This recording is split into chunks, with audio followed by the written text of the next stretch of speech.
तो hi friend, this is Amit और आप देख रहे हैं एडमिशन एकेडमी। यहाँ पे हम बात करने जा रहे हैं कि पीडब्ल्यूडी के लिए सेकंड अटेम्प्ट में कितना मिनिमम मार्क्स होना चाहिए, जैसे कि एनआईटी, ट्रिपल आईटी, जीएफआई ब्रांच में अलग अलग ब्रांच मिल सकता है। सीएससी मतलब सीएससी के साथ या लोअर ब्रांच, अलग अलग ब्रांच का मतलब हो गया सीएस या फिर लोअर, बीच में बहुत सारे ब्रांच आते हैं, वो आप बीच में मार्क्स देख सकते हैं। सीएससी और लोअर के बीच का मार्क्स होगा, वो अलग से एक वीडियो बनाएंगे। बट यहाँ पे एक ओवरव्यू देने जा रहे हैं कि कितना मार्क्स में आपको टॉप 5, टॉप 10, टॉप 20 तरह के कॉलेज एनआईटी, ट्रिपल आईटी, जीएफआई मिल सकता है। तो एनआईटी का बात करें तो 120 से 130 सेव्स कराने के लिए सीएस के लिए चाहिए, और लोअर ब्रांच वहीं चाहिए तो वहाँ पे आपको 40-50 मार्क्स या 60 मार्क्स में हो जाएगा। फिर अगर आपको चाहिए टॉप 10 में सीएस ब्रांच तो 110 मार्क्स से 100 तक में हो जाएगा। फिर उसी में अगर लोअर ब्रांच चाहिए टॉप 10 में तो आपका वो 30 मार्क्स तक में हो जाएगा। फिर अगर आप टॉप 20 में जाते हैं तो वो 80 या 90 मार्क्स तक में हो जाएगा सीएस। लोअर ब्रांच चाहिए तो वो 20-25 मार्क्स 25 मार्क्स तक में हो जाएगा।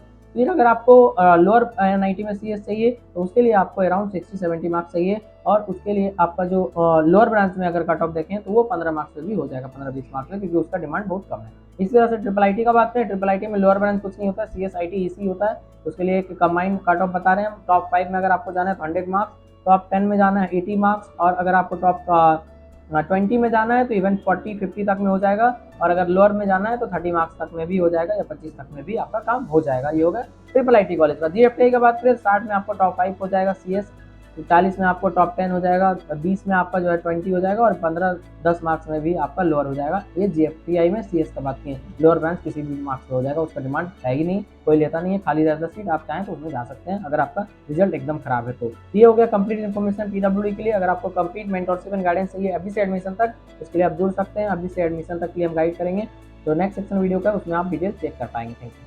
इम्पॉर्टेंट ये है कि इसमें सबसे पहले आपको हम गाइड करेंगे कि आपका जो फिजिकल वेरिफिकेशन होगा उसमें क्या क्या आपको परेशानी झेलना पड़ सकता है। अगर आपका 5%, 10, 20, 30, 40 है, कुछ भी है, तो हम अगर हैं तो आपका काम हो जाएगा, कोई प्रॉब्लम नहीं है। प्रोसेस उसका सही से फॉलो करना है, ऐसा नहीं आप खुद से भी नहीं कर सकते, बट अगर थोड़ा सा गलती होता है तो सारा मेहनत, सारा सब कुछ बेकार हो जाएगा, क्योंकि एक बार फिजिकल वेरिफिकेशन कैंसिल होता है तो आपका काम खत्म हो जाएगा। तो सबसे पहले हम प्रिपरेशन के लिए आपको गाइड करेंगे ऑन डेली बेसिस, क्या आपको पढ़ना है क्या नहीं, क्योंकि पीडब्ल्यूडी के लिए मार्क्स रिक्वायरमेंट कम है और बाकी स्टूडेंट के लिए ज़्यादा है, बट सिलेबस सेम है। तो उस सिलेबस में से आपके लिए इंपॉर्टेंट और इजी क्या है तो उसको आपको पढ़ना है, और कैसे पढ़ना है, क्या मटेरियल है, सारा चीज़ हम प्रोवाइड करेंगे टेस्ट सीरीज भी, ताकि आपको सही से प्रिपरेशन हो सके। और फर्स्ट अटेम्प्ट के लिए जाना है या एडवांस के लिए जाना है वो भी हम डिस्कस करेंगे, और एडवांस के लिए किस तरह से फिर आपको अलग से करना है वो भी बताएंगे। और सबसे इंपॉर्टेंटली फिजिकल वेरिफिकेशन, और उसके बाद सबसे ज़्यादा इंपॉर्टेंट जो है, बहुत ज़्यादा इंपॉर्टेंट, काउंसलिंग प्रोसेस। उसमें क्योंकि गलती करते हैं तो आप गलत कॉलेज में चले जाएंगे या फिर आपका एडमिशन भी कैंसिल हो सकता है। तो इसलिए